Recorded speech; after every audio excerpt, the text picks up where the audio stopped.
Hi எல்லாருக்கும் வணக்கம். இன்றைக்கி ஒரு மினி விலாக் தான் பார்க்க போகிறோம். இந்த மினி விலாக் வந்துட்டு மார்னிங் ரொட்டீன் எப்போவுமே அவசரமாக தான் போகும். இன்றைக்கி கொஞ்சம் ஸ்பீடாகவே அவசரமாக போயிடுச்சு. ஏன் அப்படின்னா எங்கள் வீட்டில் சிலிண்டர் தீர்ந்துருச்சு. சிலிண்டர் காலியானனால நான் இண்டக்ஷனில் சமைக்க வேண்டியதாக போயிடுச்சு. இண்டக்ஷன் பொதுவாக நான் பெருசாக சமைக்க மாட்டேன். இண்டக்ஷனில் வந்துட்டு நான் யூஸ் பண்ண மாட்டேன். பசங்களுக்கு தண்ணி காய வைக்கிறதுக்கு மட்டும் தான் யூஸ் பண்ணுவேன். அதனால் நான் இண்டக்ஷன் பாத்திரங்கள் என்கிட்ட எதுவுமே நான் வாங்கலை. வீட்டில் இருக்கிறத வச்சு சமைக்கணும் அப்படின்றதுக்காக இன்றைக்கி ஏதோ ஒரு ஐடியா பண்ணி இட்லி குருமாவும் நான் செஞ்சுட்டேன். ஒரே அடுப்பில் செஞ்சனால கொஞ்சம் டென்ஷனாகவும் போச்சு. ஏன்னா 2 பசங்களுமே ஸ்கூலுக்கு போகிறாங்க. பெரியவர் வந்துட்டு ஃபஸ்ட் ஸ்டாண்டர்ட், சின்னவர் வந்துட்டு ப்ரீகேஜி போகிறாங்க.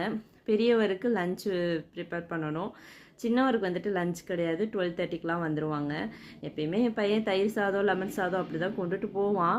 இருந்தாலும் கூட கொஞ்சம் காய் வச்சு விடுவேன். ஆனால் இன்றைக்கி அது சமைக்க முடியல. புளியோதரை மட்டும்தான் கொடுத்து விட்டேன். இவங்க வந்துட்டு என்னுடைய செகண்ட் சன் வந்துட்டு இவர் சர்னித்து ப்ரீகேஜி படிக்கிறாரு.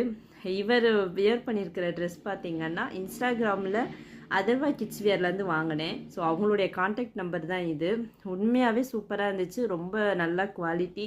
எனக்கு உண்மையாகவே பர்சனலாக ரொம்ப பிடிச்சிருந்துச்சி. ஸோ உங்களுக்கும் வேணும் அப்படின்னா நீங்கள் வந்துட்டு இந்த நம்பருக்கு காண்டாக்ட் பண்ணி ஆர்டர் போட்டுக்கலாம்.